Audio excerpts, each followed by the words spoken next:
Shalom, hai adik-adik. Apa kabar Tata? Apa kabar Leon? Apa kabar Ben? Kak Yola berharap adik-adik dalam keadaan sehat ya. Nah, sebelum kita belajar tentang firman Tuhan, pagi hari ini Kak Yola ingin mengajak adik-adik untuk menyanyikan satu buah pujian. Adik-adik pasti bisa kok ya. Lagunya adalah Sukacita. Adik-adik boleh menyanyi sambil bertepuk tangan ya. Kita siap memuji Tuhan ya adik-adik ya. Adalah sukacita di hatiku. Adik-adik boleh bertepuk tangan ya.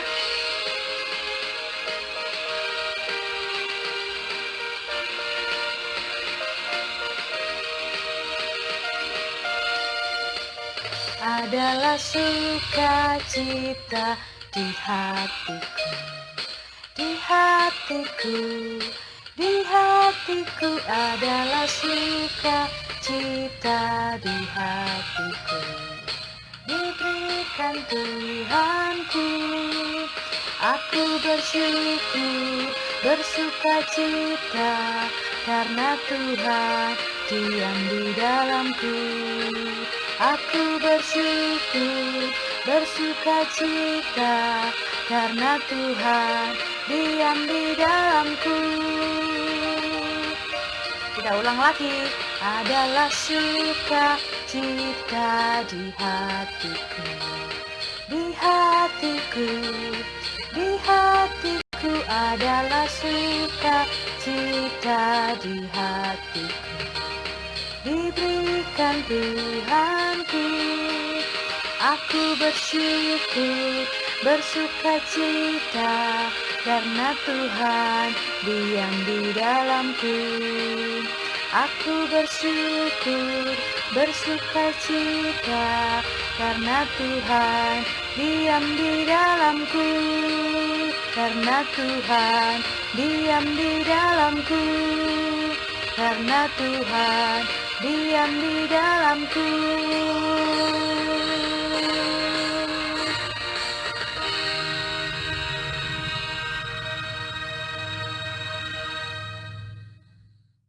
Hai Tata, hai Leon, hai Ben.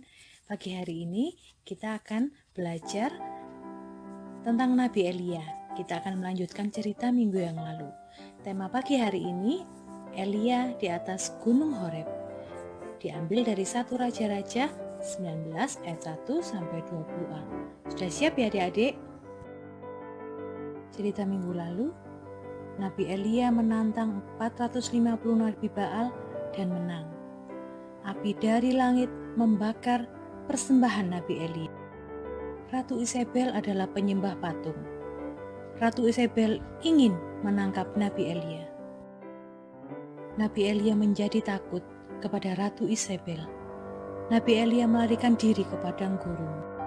Setelah 40 hari berjalan kaki, Nabi Elia sampai di gunung Allah, yaitu Gunung Horeb. Nabi Elia masuk ke dalam sebuah gunung dan bersembunyi di situ. Lalu Tuhan bertanya, apa yang Nabi Elia lakukan? Nabi Elia menjawab bahwa dia bekerja untuk Tuhan. Lalu Tuhan menyuruh Nabi Elia berdiri di atas gunung, karena akan ada Tuhan di sana. Datanglah angin yang besar dan kuat, tetapi tidak ada Tuhan dalam angin besar itu. Lalu datanglah gempa, tetapi tidak ada Tuhan dalam gempa itu. Kemudian datanglah api, tetapi tidak ada Tuhan dalam api itu. Datanglah angin yang sangat kecil. Nabi Elia mendengarnya dan mengenal suara Tuhan di situ. Lalu Nabi Elia menyelubungi mukanya dengan jubahnya dan pergi keluar di pintu gua. Tuhan tidak marah karena Nabi Elia melarikan diri. Tuhan memberitahu bahwa Tuhan selalu menyertainya. Akhirnya, Nabi Elia dengan berani kembali ke Samaria karena masih ada 7.000 penyembah Tuhan di sana. Yuk adik-adik, setelah kita mendengarkan cerita tentang Nabi Elia, kita akan bersama-sama menghafal ayat hafalan yang terambil dari Ibrani 1 ayat 14. malaikat-malaikat diutus untuk melayani mereka yang harus memperoleh keselamatan. Sekali lagi ya, Ibrani 1 ayat 14. Malaikat-malaikat diutus untuk melayani mereka yang... Nah, adik-adik yang terkasih, setelah tadi adik-adik mendengar dan melihat cerita tentang Nabi Elia, saat ini Kak Yola ingin sedikit memperdalam ceritanya ya. Nah, tadi adik-adik sudah mendengar bagaimana Nabi Elia hampir lupa bahwa Allah sungguh berkuasa dan dapat menolong dia. Allah dengan kuasanya dapat menolong siapapun adik-adik. Nabi Elia lari ketakutan untuk menyelamatkan diri dari Ratu Isabel. Rasanya Nabi Elia ingin mati saja adik-adik ya. Nah, tetapi Tuhan sangat baik terhadap Nabi Elia. Adik-adik nanti bisa baca di 1 Raja-Raja 19 mulai ayat yang kelima. Tuhan sangat baik kepada Nabi Elia. Buktinya, Tuhan mengirimkan malaikat adik-adik untuk Nabi Elia. Tuhan mengirimkan malaikat untuk melayani Elia dengan membawakan makanan dan minuman. Kemudian Elia dibangunkan dan menyuruhnya untuk makan. Nah, Tuhan juga sangat baik kepada Elia. Ketika Elia di atas gunung Horeb, Tuhan menguatkan Elia adik-adik ya, seperti yang sudah ada di slide tadi. Nah, adik-adik yang terkasih, Tuhan tidak marah kalau kita putus asa atau kita sedang merasa lemah.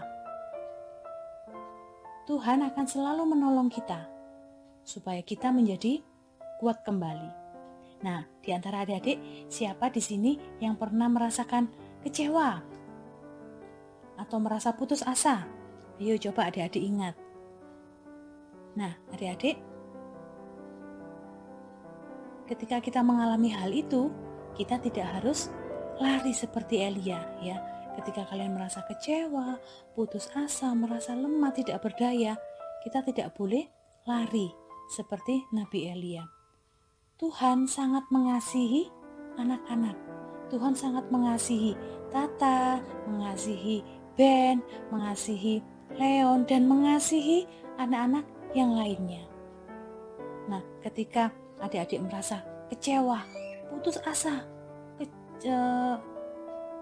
cemas ya, katakan kepada Tuhan adik-adik dengan sungguh-sungguh ya, katakan seperti Nabi Elia, Tuhan, saya lelah, saya kecewa Tuhan, tolonglah saya.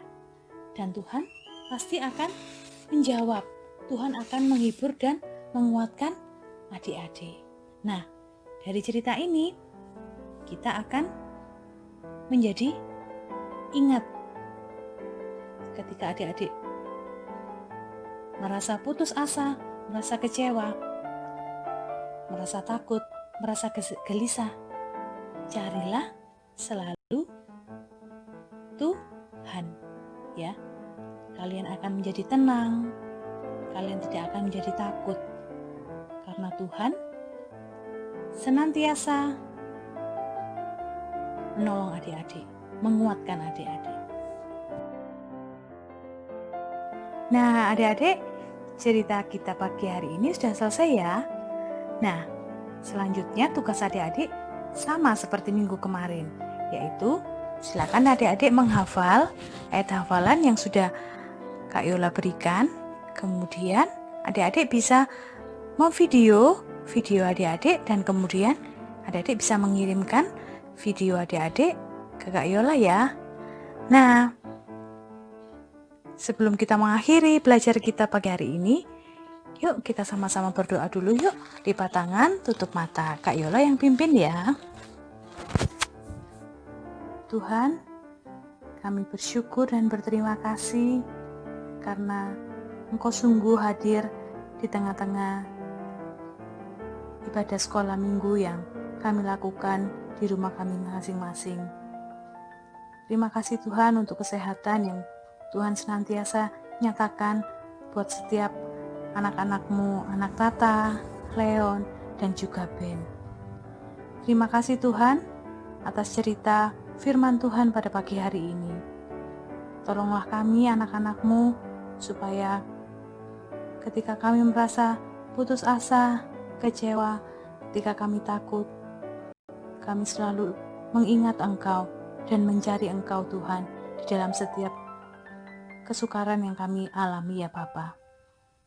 Terima kasih Tuhan, karena Engkau selalu mengutus malaikat-Mu untuk menolong setiap adik-adik dalam setiap aspek kehidupan mereka. Terima kasih Bapa untuk firman-Mu pagi hari ini. Dalam nama Tuhan.